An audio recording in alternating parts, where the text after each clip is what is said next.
રામસણ મુકામે અહીં ઉપસ્થિત સંત શિરોમણી શ્રી આપણા સૌના આદરણીય લોકસભાના ઉમેદવાર અને વાવના ધારાસભ્ય મારી બેન જ્ઞાનીબેન, પ્રમુખ શ્રી, ડાયસ પર બિરાજમાન તમામે તમામ પાર્ટીના સૌ આગેવાન શ્રીઓ, અહીં વધારેલા તમામે તમામ સૌ વડીલો, યુવાન દોસ્તો, વાલી માતા અને બહેનો, 7મી તારીખે લોકસભાની ચૂંટણી થવાની છે. એ ચૂંટણીની અંદર જ્ઞાનીબેનને મત આપી અને તમે વિજય બનાવજો, તમે એમને ચૂંટણી જીતાડજો, એ સંદેશો લઈ અને મેં આપના ગામે આવ્યા છીએ. સાથે સાથે અહીં મોટી સંખ્યામાં મારી બહેનો બેઠી છે. એ મારી બહેનોને મારે એક વિનંતી કરવી છે કે આપણા ઘરની કોઈ દીકરી કે દીકરો એ અભણ ન રહી જાય, સાથે સાથે એની પણ તમે પહેલી ખબર રાખજો. જો મારી પીનલબેન હતી, જિલ્લાની પ્રમુખ બની અને તમારી સામે 2 શબ્દ બોલી શકી. આપણી બેન જ્ઞાનીબેન લોકસભાની ઉમેદવાર બનીને આવી. વિધાનસભા તો ગજવે જ છે. ભૂલે ચૂકે જો કોઈ બનાસકાંઠાના અન્યાયની વાત વિધાનસભામાં થઈ હોય, આ વિસ્તારની અંદર બનાસકાંઠાને ક્યાંય અન્યાય થતો હોય તો બનાસકાંઠાની પ્રજા માટે જ્ઞાનીબેન વિધાનસભામાં કેવું લડી છે ને, એ અમે નજરો નજર જોયું છે. એનો અવાજ, બનાસકાંઠાનો અવાજ દિલ્હી પહોંચાડવા માટે કોંગ્રેસ પાર્ટીએ આ વખત જવાબદારી જ્ઞાનીબેનને ઉમેદવાર બનાવી અને તમારા શિરે મૂકી છે. ત્યારે મારે ખાલી તમને વિનંતી કરવી છે, અહીં આગળ તમામે તમામ સમાજો બેઠા છે. અહીં પાટીલની આબરૂ રાખવાની છે કે શક્તિસિંહ ગોહિલની આબરૂ રાખવાની છે, તમે પહેલા નક્કી કરી લેજો. પાટીલ મહારાષ્ટ્રથી આયા છે, શક્તિસિંહ ગોહિલ ભાવનગરથી આયા છે. એક સાહિત્યકાર ભરતસિંહભાઈએ બહુ સારી વાત કરી. પોતે સાહિત્યકાર અને ભારતીય જનતા પાર્ટીના રાજકોટના ઉમેદવાર એક ક્ષત્રિયો વિશે શું બોલે છે એનો પ્રતિકાર જો ક્ષત્રિય તરીકે આપણે નહીં આપી શકીએ ને, તે ક્યાંક તમારો ઇતિહાસ પણ ભૂસાઈ જશે.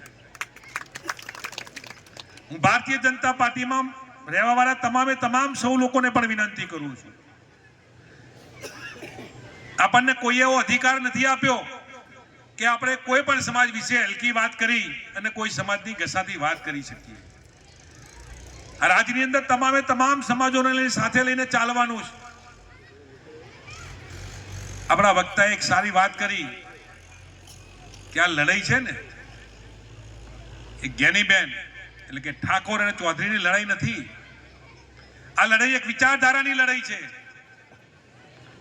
મહેસાણામાં મારે એક ભાઈ આખો મહેસાણા જિલ્લાનો કબજો કર્યો હતો. નાના હરખા એક ભાઈ હતા, બટકા હરખા, નીતિનભાઈ પટેલ. મહા મુસીબતે મહેસાણા જિલ્લામાંથી અમે એમને છૂટા કર્યા છે. મહેસાણા જિલ્લો એમના પાસેથી છોડાયો છે.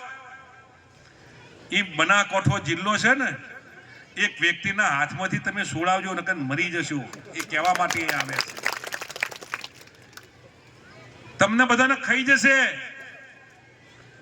અહીં બેઠેલી મારી બેન એક ગાય કે ભેંસ રાખે, એનું દૂધ લઈ અને ડેરીમાં ભરાવા જાય અને એના ખર્ચે ભાજપ વાળાને ખવડાવી અને જ્ઞાનીબેનને હરાવવાના જો કોઈ પેતરા કરતા હોય ને, તો એ વાત પણ ખોટી છે. આ સંસ્થા કોઈ એક વ્યક્તિની નથી, આ સંસ્થા 18 આલમની છે. એક રૂપિયો ભેગો કરી અને સંસ્થાને જે લોકોએ ઊભી કરી છે ને, એ તમારા માટે કરી છે. ડેરીના ખર્ચે ભારતીય જનતા પક્ષ ચલાવવા માટે નથી કરી, એટલા માટે આપ તમને કહેવા આવ્યો છું. આ લડાઈ વિચારધારાની છે. ખૂબ મોડું થયું છે, પણ તમને એક વાત કરું કે ભાજપની વિચારધારા શું છે અને કોંગ્રેસની વિચારધારા શું છે.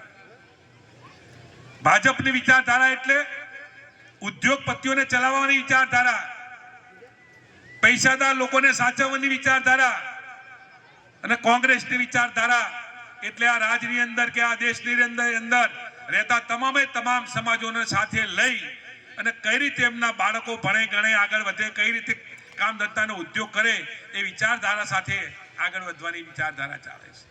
હવેથી આપણે રાજકારણ ભારત દેશમાં બદલાતું જોયું છે. તમે ભાજપમાં આવી જાઓ, તમને અમે જેલમાં નાખી દઈશું, અમે તમારો ધંધો બંધ કરાવી દઈશું, અમે તમારી ડેરી બંધ કરાવી દઈશું. કેજરીવાલને આપણે જેલમાં નાખ્યા, બીક લાગતી હતી કેજરીવાલજીની. જે મુખ્યમંત્રીને બીક લાગે એટલે મુખ્યમંત્રીને જેલમાં નાખવાના. તમામે તમામ જો હુકમી જે આ ભારતીય જનતા પાર્ટી ચલાવી રહી છે ને, એટલે તમારે સમજી લેવાનું કે જો આ વખત અહીં જ્ઞાનીબેન દેશમાં જો બદલાવ ન આવ્યો તો આ લોકતંત્રની છેલ્લી ચૂંટણી છે. એ વાત તમે સમજીને આગળ વધજો. એ વાત કરવા માટે, વિનંતી કરવા માટે તમારી વચ્ચે આજે મેં આવ્યા છે. આમનાથી જો બચવું હોય તો 7મી તારીખે કોંગ્રેસના પંજાની બાજુનું બટન દબાવીને જ્ઞાનીબેનને કઈ રીતે જીતાડજો, કઈ રીતે જીતાડવા. આપણે બહુ માણસો ભેગા થઈ જઈએ, જ્ઞાનીબેન જીતી જશે ને, એ વાત મગજમાં તમે ન રાખતા. જ્ઞાનીબેનને જો તમારે જીતાડવા હોય, જો બનાસકાંઠાને સ્વતંત્ર અપાવી હોય, તો અહીં બેઠેલા 100% મતદાન કરવું પડશે. 40% કે 50% કે 60% કે 70% મતદાનથી જ્ઞાનીબેન નહીં જીતી શકે. જ્ઞાનીબેનને જીતાડવા હોય તો 90, 95, 100% મતદાન કરો તો જ જ્ઞાનીબેન જીતે, બાકી જ્ઞાનીબેન જીતી શકે નહીં. આજથી તમે તમારું પ્લાનિંગ ચાલુ કરી દો. કયા ગામની અંદર કયો આપણો બૂથ ઉપર કાર્યકર રહેવાનો છે, કયો કાર્યકર બૂથ પેટી સુધી મતદારોને લઈ જવાનો છે, અને કયો કાર્યકર આપણા તમામે તમામ મતદારોનું મતદાન